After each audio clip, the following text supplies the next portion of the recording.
ऐसे ही है, refilling of prescription में पढ़ना था ना। Yes ma'am.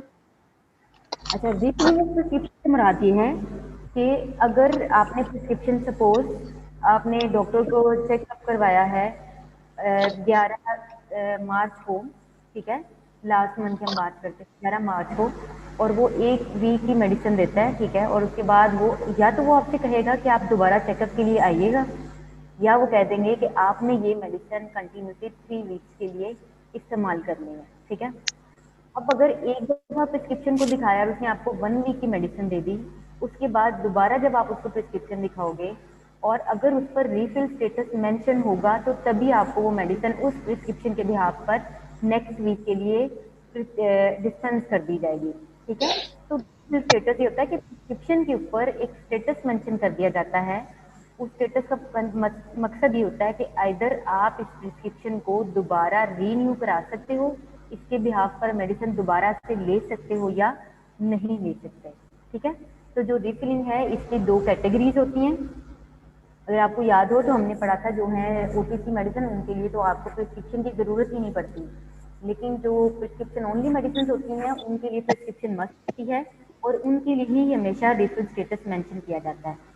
इसमें वो कह रही हैं कि दीज ड्रग्स जो होती हैं प्रिस्क्रिप्शन ओनली मेडिसिन, जो विदाउट प्रिस्क्रिप्शन आप डिस्पेंस नहीं कर सकते, पहली कैटेगरी वो है क्योंकि उसके अंदर टॉक्सिक या डेंजरस ड्रग्स हैं, अगर आप उनका यूज़ कंटिन्यू करोगे तो वो हो सकता है नुकसान, या उसका कोई मेजर टॉक्सिक इफेक्ट बॉडी पर आए।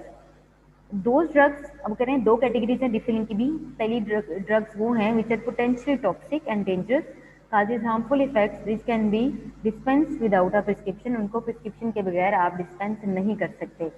उनको हम डिवाइड करते हैं 3 ग्रुप्स के अंदर, group A, group B and group X. Group A जो है वो वेरी डेंजरस ड्रग हैं, जैसे कि मॉर्फिन है। अब आपको पता है मॉर्फिन जो है ये नारकोटिक्स मेडिसिन में आती हैं, और जो नारकोटिक्स मेडिसिन हैं ये हम इस्तेमाल करते हैं कैंसर पेशेंट के लिए, क्योंकि ये उनके लिए एनर्जेटिक इफेक्ट देती हैं, पेन किलर के तौर पर इस्तेमाल की जाती हैं। इसको दोबारा उसी प्रिस्क्रिप्शन पर रीफिल नहीं कराया जा सकता। फॉर एग्जांपल, डॉक्टर ने प्रिस्क्रिप्शन लिखी 10/4/2021 को और आपने डिस्पेंस नहीं कराया, तो आप उस प्रिस्क्रिप्शन को 11/4/21 को डिस्पेंस नहीं करा सकते, ठीक है। आपको पिछली एक दिन बेशक पुरानी प्रिस्क्रिप्शन हो, आपको उसके बिहाफ पर मेडिसिन नहीं दी जाएगी। जब आपने प्रिस्क्रिप्शन लेनी होगी, आपको दोबारा मेडिसिन लेनी होगी, दोबारा न्यू प्रिस्क्रिप्शन दी जाएगी।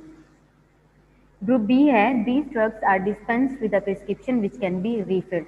इससे मुराद वो ड्रग्स हैं जिनको रीफिल किया जा सकता है, जैसे एपोमॉर्फिन है। एपोमॉर्फिन असल में पता है क्या, उसमें उसी मॉर्फिन के अंदर थोड़ी सी स्ट्रक्चरल मॉडिफिकेशन की गई है कि उसका साइड इफेक्ट मॉर्फिन की निस्बत थोड़ा कम है, ठीक है। या उसको कह रहे हो कि उसका डेरिवेटिव है, या सिंथेटिक ड्रग में वो आ जाती हैं, तो उनको ये है कि उनकी रिफिल किया जा सकता है, उन पर हम रिफिल स्टेटस दे देते हैं। लेकिन जो ग्रुप एक्स है, these drugs contain very small amount of dangerous ingredients and can be issued without prescription but it is record is kept. जैसे कि सिरप होते हैं ना, उनके लिए आपको का सिरप है, उनके अंदर अल्कोहल ऐड होती है, उनमें आपको प्रिस्क्रिप्शन की ज़रूरत नहीं पड़ती लेने के लिए, लेकिन जहाँ से आप ले रहे हो वो जो फार्मेसी है वो अपना रिकॉर्ड ज़रूर रखेगी कि उसने किस पेशेंट को ये इशू किए हैं। Syrups contain very small amount of codeine, जैसे कि drugs containing 2 gram of opium, 1 gram of codeine and 1/4 gram morphine in this group। तो अगर आपके पास एक सिरप है जिसके अंदर कोडीन भी है, ओपियम भी है, या उसके अंदर मॉर्फिन की भी स्मॉल अमाउंट है, तो आप उसको डिस्पेंस कर सकते हो विदाउट प्रिस्क्रिप्शन, लेकिन उसका रिकॉर्ड आपने रखना है कि कौन सा पेशेंट लेकर जा रहा है। रिकॉर्ड इसलिए रखा जाता है क्योंकि कुछ लोग उसको अपनी एडिक्शन के लिए भी इस्तेमाल कर रहे होते हैं, ठीक है। जो सस्ते में चाहिए होते हैं ना, वो कफ सिरप पीकर अपना नशा पूरा कर लेते हैं। तो उस चीज़ से हम क्या करते हैं, उसके लिए हम अपने पास रिकॉर्ड मेंटेन करते हैं कि कौन सा पेशेंट रेगुलर रूटीन में आपसे ये बार बार परचेज कर रहा है। दूसरा, सेकेंड हमारे पास ये तो होगी पहली वो क्लास जो विदाउट प्रिस्क्रिप्शन आप सेल नहीं कर सकते थे। सेकेंड क्लास वो ड्रग्स हैं जो हार्मफुल नहीं है और उसके लिए प्रिस्क्रिप्शन की भी ज़रूरत नहीं है। उसमें हमारे पास आ जाती हैं ओटीसी ड्रग्स या ओवर द काउंटर ड्रग्स भी हम इनको कहते हैं, जिसमें एनएसएड्स वगैरह आ जाते हैं। क्लियर है? क्लास जाके, अच्छा आपका ये चैप्टर कंप्लीट हो गया। नेक्स्ट क्लास में आप ये चैप्टर सारा पढ़ के आओगे। आपको मैंने टेस्ट करके वो ग्रुप में पिक शेयर करने के लिए नहीं देना। मैं स्क्रीन पर उसके एमसीक्यूज आपके साथ शेयर करूंगी। आप में से किसी का भी नाम लूंगी कि मुझे जो 10 नंबर पर एमसीक्यूज है उसका आंसर बताएं, 12 पर या 1 पर या 3 पर। वो मेरी मर्जी है, मैं जिस मर्जी स्टूडेंट से जो सा मर्जी सुनूं, ठीक है। तो आपने इसको अच्छे से पढ़ के आना है ऑब्जेक्टिव पॉइंट ऑफ व्यू से। क्लियर है? लेकिन मैडम ये okay chapter ma'am. Number 7 complete तो नहीं हुआ, आगे तो कंटेनर भी है इसके अंदर और भी चीजें हैं, टाइप ऑफ कंटेनर, तो ये पढ़ना ही कंटेनर नहीं है। नहीं, कंटेनर फ्लो ये सेपरेट टॉपिक है, ठीक है। उसका प्रिस्क्रिप्शन से कोई कंसर्न नहीं है, जो अभी तक जो आपने पढ़ा है, इसलिए जी, आप यहाँ तक इसको पढ़ के आएंगे। प्रिस्क्रिप्शन सिर्फ हमने पढ़ के आना उसका टेस्ट में। हाँ, आपने कंपाउंडिंग और डिस्पेंसिंग पेज नंबर मैं बता देती हूँ आपको।